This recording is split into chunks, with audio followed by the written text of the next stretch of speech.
Hello and welcome back to Viper Bites Wild Card Preview Show. And in this video, we are going to preview the 9-7 Philadelphia Eagles as they head down to Tampa Bay to take on Tom Brady and the 13-4 Tampa Bay Buccaneers. Now, this is a rematch. Much like just about every other playoff preview we've done this week, it is a rematch of what we had seen in the regular season. Back on October 14th, it was the Tampa Bay Buccaneers that went into Philadelphia and pulled off a 28-22 victory. It wasn't a pretty game as both quarterbacks were held under a 65 QBR and both threw a pick. Now, when we look at this preview, it's not going to look anything like that game back in October. We got some new players. We've got some players who've moved on. Even the style in which the Eagles are playing with now was not conducive to how they were playing back then. Back then, they still thought they were a passing team. Now we know their identity as a run-first team behind Jordan Howard, Boston Scott, maybe throwing some Kenneth Gainwell. We know that they have changed the way they play. And Tampa Bay, they've had to change the way they play. Gone, Chris Godwin, ACL. Gone, Antonio Brown, who was released. And then for the Eagles, back then, they had Hurts playing for them, right? I don't think Goddard played in that game, but he's another addition to the Eagles when we look at this here. Now, defensively, Tampa Bay is expected to get back Jason Pierre-Paul, Shaq Barrett. Levante David's status is still up in the air, but I would expect him back as well. Huge difference makers on the defensive side for the Buccaneers. Back when they played the Eagles last time, both their corners were missing. Both their corners are back. Now, Brady, look, in that contest, we know they both quarterbacks threw interceptions, but he threw 297 yards, 2 touchdowns versus Jalen Hurts' 115 yards passing and 1 touchdown. The difference here, Jalen Hurts had 2 more rushing touchdowns and 44 more yards on the ground. He was sacked twice in that game. Back then, Leonard Fournette, 81 yards rushing, 2 touchdowns, 46 more receiving. We do not know what his status is. The expectation is Leonard Fournette will be back in this game. Miles Sanders, 9 carries, 56 yards. He is still recovering from that broken hand. I would expect him to be out there as well, but I would expect him to be more limited than some of these other players that are coming back in the lineup. Now, for the Bucs, Mike Evans, 2 catches, 27 yards. Devonta Smith, 2 catches, 31 yards. Quiz Watkins, 3 for 44. We'll see how this shapes up here in the rematch. Everyone is counting the Eagles out.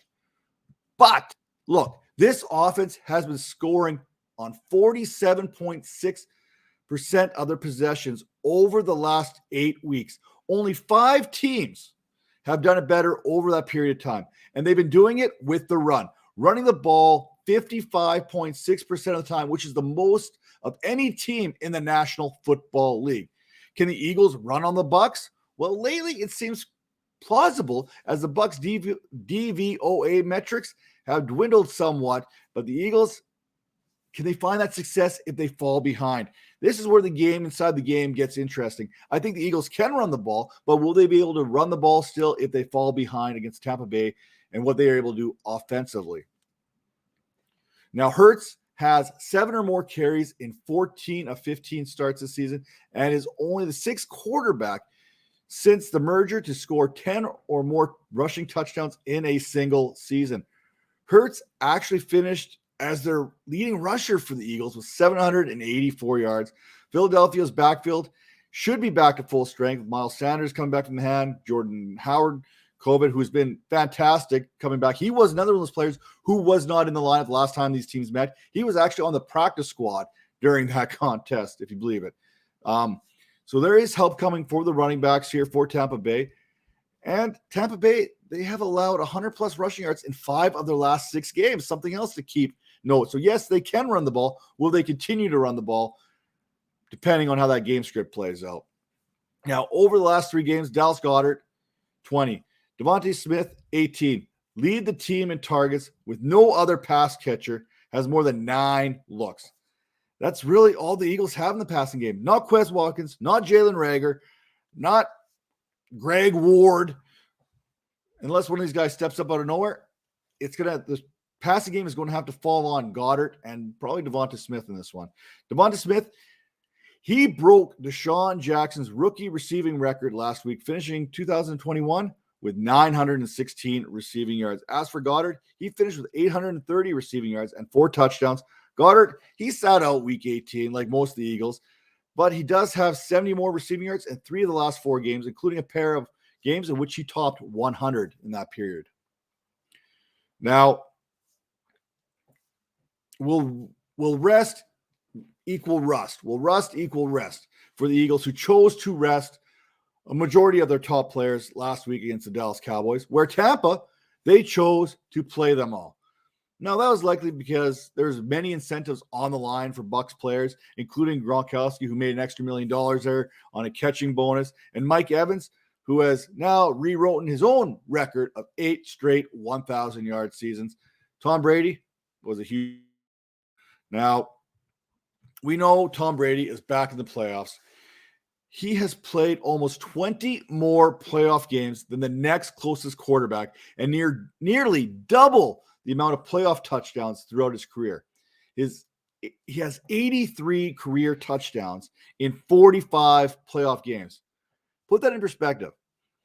Aaron Rodgers and Joe Montana, they are second in career passing touchdowns with 45. Oh, and Brady, at 44 years old, just threw for more yards this year than in any other time throughout his career. His 5,316 passing yards is the third most all-time in a single season. Playoff Lenny, he has been around all season so far this year, and now it's the playoffs. He couldn't possibly level up more, could he? Look, from weeks 10 to 15, 6 games, Fournette has been averaging 6.5 receptions for 35.8 yards per game, adding an additional 62 yards on the ground and 4 touchdowns. Ronald Jones, he's not really expected to be much of a factor. If playoff Lenny increases on regular season Lenny, which I thought was playoff Lenny, look out, because this ground game for the Buccaneers can be dangerous. No Antonio Brown, no Chris Godwin. It's very possible that Fournette produces even more during this playoff run than he did in the regular season. I can't believe I'm saying this, but level up Lenny, then maybe that's a thing here in 2021. We know he's going to have to. We also know that this game, for the Bucs to sustain success throughout the playoffs, Mike Evans and Rob Gronkowski are going to have to be major players for the Bucs to succeed. Who else will step up for the Bucs as a third, fourth option in the receiving game? Will it be Cyril Grayson, who stepped up in Brown's departure back in New York? Or will it be Tyler Johnson, who we all wanted to be? Or maybe Jalen Darden, who was a darling for many preseason, that gives the Bucs a little bit extra spark here through the playoffs. You know what? Sorry, Eagles fans. I'm going to go with the Bucs in this one. I'm expecting plenty of offense, but give me the Bucs 31-28. It's going to be a closer game than I think it was back in October. The deciding factor for me, the Bucs have scored a touchdown on 69% of their red zone possessions. That is the second best. The Eagles defense have allowed a touchdown on 69% of their opponent's red zone possessions. That is second worst. There is a Doctor Strange endgame type feeling on how the Eagles could possibly pull this off. And for me, it starts with Fletcher Cox and getting that pressure up the middle for the Eagles. That interior defensive line for the Eagles has to get after Tom Brady. If they can't do that, it's going to make things very difficult. And Darius Slay, he needs to get on Mike Evans.